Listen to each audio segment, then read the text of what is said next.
Assalamualaikum warahmatullahi wabarakatuh. Pada kali ini kita akan membahas tentang skenario-nya lah yang terbaik. Semoga termotivasi dan menjadi bahan renungan bagi kita. Bismillah. Skenario-nya lah yang terbaik. Karangan Muhammad Syaifuddin. Hidup ini bagaikan drama dan sandiwara yang telah dirancang dan skenario-nya oleh sutradaranya. Yang pada kali ini kita diibaratkan sebagai aktornya. Dan Allah Subhanahu wa taala lah sebagai sutradaranya. Setiap dari kita mempunyai perannya masing-masing dalam drama ini. Namun, terkadang setiap aktor sering merasa tidak puas dengan suatu keadaan dalam episode kehidupan ini. Bahkan, hingga mempertanyakan akan keadilan Allah Subhanahu wa taala. Zat yang maha sempurna dan maha adil. Kita juga sering terburu-buru menghakimi apa yang Allah Subhanahu wa taala tetapkan untuk kita.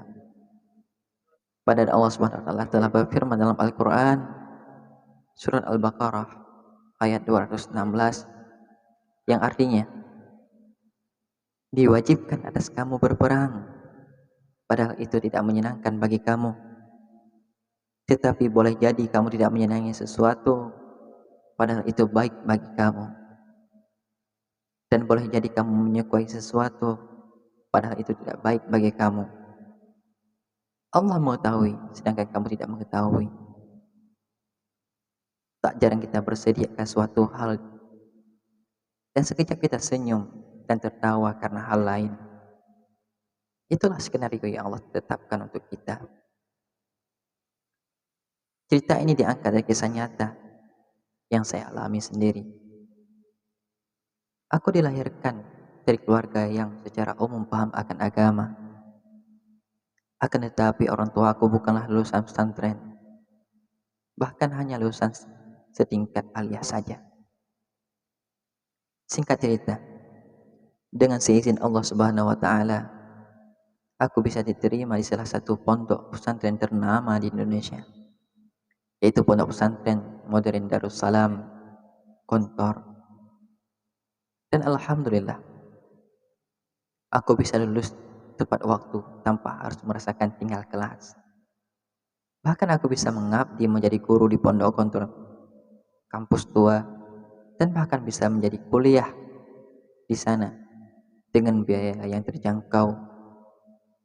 Seiring berjalannya waktu, aku merasa harus mengupgrade diri dalam bidang yang lain. Dan aku tertarik untuk mendalami dan menghafal Al-Quran. Setelah genap 1 tahun masa pengabdianku di kantor kampus tua,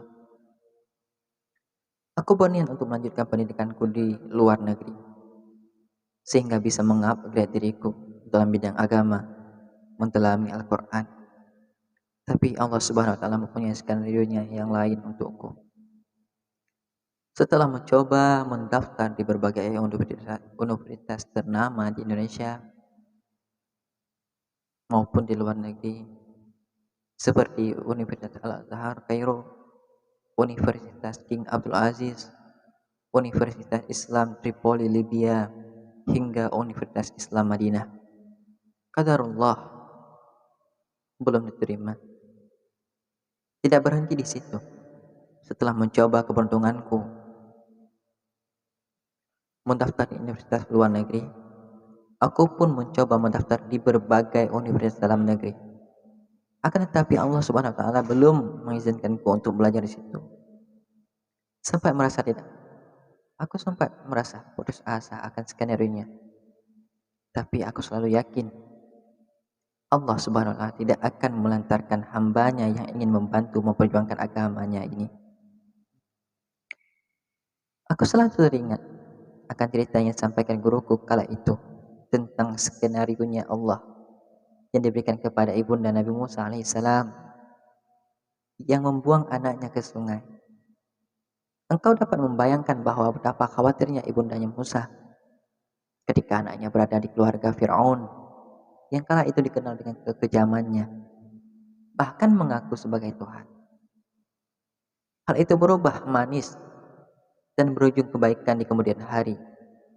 Pesan itulah yang berusaha disampaikan oleh firman Allah SWT di atas itu, yaitu Allah mengetahui, sedangkan kamu tidak mengetahui. Setelah berjuang mendaftar di berbagai universitas, luar maupun dalam negeri, akhirnya Allah memberikan jalan terbaiknya untukku. Aku bisa masuk salah satu pesantren tahfidzul Quran di Klaten dengan beasiswa penuh selama 2 tahun. Dan tidak sampai di situ. Alhamdulillah, dengan seitingnya aku dapat menyelesaikan hafalan 30 juz kurang waktu 1 tahun 3 bulan. Mendapatkan amanah sebagai pengurus di pondok itu. Aku hanya mampu menangis karena Allah begitu menyayangiku. Sekalipun diri ini masih berlumuran dosa dan maksiat. Gambaran sederhananya, Allah Subhanahu wa taala akan memberikan rambu-rambu pada kehidupan kita. Jika kita mempunyai niat dan tujuan yang baik disertai dengan ikhtiar yang kuat, maka Allah Subhanahu wa taala akan membimbing kita melalui jalan yang terbaik pula. Dan sebaliknya, jika tujuan itu tidak baik untuk kita, Allah akan memberikan rambu-rambu agar kita tidak melanjutkannya.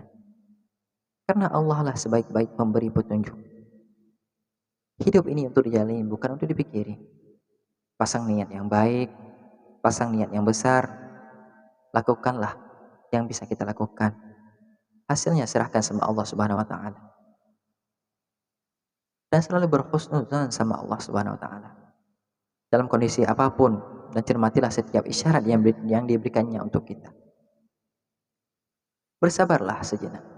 Kemudian cerna dengan hati nurani yang bersih dan pikiran yang jernih. Maka kita akan mendapatkan kesempurnaan takdirnya, dan kita akan merasakan cinta dan kasih sayangnya. Semoga dengan cerita yang di atas, semoga kita termotivasi. Ana uhibbuki fillah. Assalamualaikum warahmatullahi wabarakatuh.